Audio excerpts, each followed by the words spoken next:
शामली जिले का बाबरी गांव विकास की नई परिभाषा गढ़ रहा है। करीब 10,000 की आबादी वाला ये गांव न सिर्फ धार्मिक रूप से समृद्ध है, बल्कि शिक्षा, चिकित्सा, पानी और बिजली जैसे मूलभूत क्षेत्रों में भी मिसाल बन चुका है। इस रिपोर्ट में देखिए।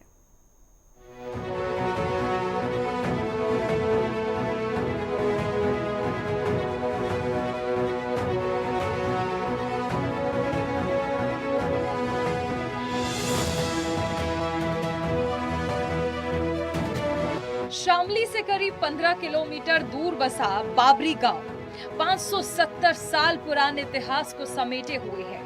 यहाँ की पहचान है दुर्गा माता का प्राचीन मंदिर। चौदस के दिन यहाँ प्रसाद चढ़ाया जाता है और मन्नतें मांगी जाती हैं। मन्नत पूरी होने पर श्रद्धालु मंदिर में भंडारा और जागरण भी करवाते हैं।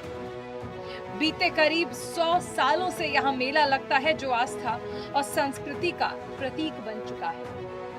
बाबरी गांव में जल व्यवस्था और सड़कों की बात करें तो यहाँ 2 बड़ी पानी की टंकियां हैं, जो गांव वासियों की जरूरतें पूरा करती हैं। गर्मियों में भी यहाँ पानी की कमी नहीं होती। इसी के साथ गांव की गलियां, नाले और सड़कें साफ सुथरी दिखाई देते हैं। ग्राम पंचायत और स्थानीय प्रशासन मिलकर समय समय पर सफाई अभियान चलाते हैं, जिससे यहाँ स्वच्छता बनी रहती है। ग्रामीणों का कहना है कि गांव में सफाई बहुत अच्छी रहती है, नाले भी साफ रहते हैं और कूड़ा समय पर उठाया जाता है। वीरेंद्र कहाँ के रहने वाले? बाबरी के। अच्छा, बाबरी में अगर बात सड़कों की और नालियों की जाए तो किस प्रकार की बनी हुई है? कोई समस्या तो नहीं? सड़कें तो अच्छी है, पर ये थोड़ा निर्माण हो रहा है। राज्य टूटी फुट्टी सड़क है, ये सही करवानी प्रधानमंत्री पे कहेगा। अच्छा, गांव में जो आजकल नई युवा पीढ़ी है, उसके लिए आप क्या संदेश देना चाहोगे? उसके लिए ये संदेश देना चाहे भाई जी, ये जो नई पीढ़ी है नशे पत्ते से दूर है, और जो बालक है मैं अच्छी तरीके से पढ़े लिखे और अपने कारोबार पे खड़े रहे। अच्छा, जैसे दूध होता है गांव में, दूध, उसका क्या व्यवसाय, दूध का व्यवसाय ज़्यादा बढ़ा हुआ है या कम हो गया? अच्छा है, दूध का व्यवसाय तो बढ़िया है। हमारे यहाँ शास्त्री जी की डेयरी है और वो बहुत अच्छी चल रही है। अच्छा, शहर जो आपके नज़दीकी शहर है, वो आपसे कितने किलोमीटर है? हमारे शहर या शामली जिला 12-13 किलोमीटर है जी। अच्छा, आने जाने के लिए व्यवस्था है यहाँ पे? बहुत अच्छी व्यवस्था, गाड़ी वगैरह चल रहा है, मोटरसाइकिल वगैरह, कार वगैरह बहुत अच्छी चल रहा है। देखो सर, गांव तो हमारा स्वच्छ है, साफ़ सुथरा है, और हमारे गांव के लोग भी बहुत अच्छे हैं, सम्मान करते हैं सभी का। जैसे सभी आते हैं, कोई बाहर का व्यक्ति आता है, सभी का सम्मान करते हैं। और मैं कहना चाहूँगा, एक वो है हमारे गांव में कि खेल कूद की, खेलने की व्यवस्था नहीं है यहाँ पे, मैदान की। ये सबसे बड़ी कमी है यहाँ पे, जो कि पूरी नहीं हो पा रही। अच्छा, जो युवा पीढ़ी है हमारी यहाँ पे, उसके लिए क्या संदेश देना चाहिए? युवा पीढ़ी के लिए कहना चाहूँगा कि देखो, अपना काम भी करें और पढ़ाई पे भी फोकस करें अपना। गांव में आपका कोई योगदान रहा है?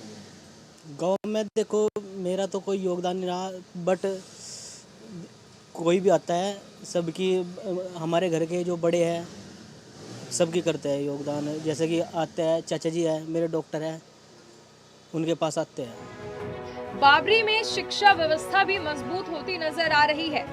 योगी सरकार के कार्यकाल में उत्तर प्रदेश के गांव की शिक्षा व्यवस्था में अभूतपूर्व सुधार देखने को मिला। बाबरी गांव में सरकारी इंटर कॉलेज और प्राइमरी स्कूल में सैकड़ों बच्चों को गुणवत्तापूर्ण शिक्षा मिल रही है।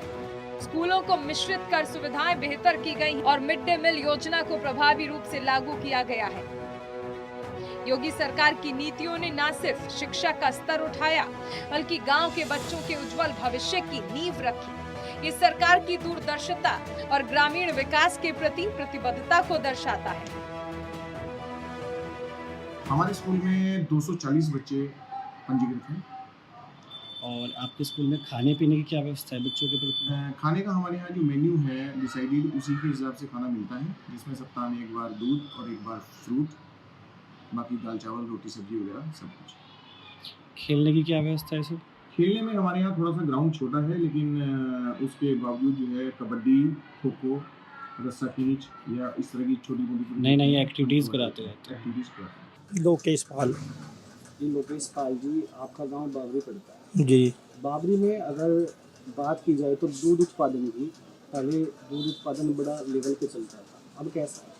अभी काफ़ी कम है, दूध की मात्रा भी कम है और भैंसों का व्यापार भी लोगों ने अपने पास में रखना कम ही कर दिया है।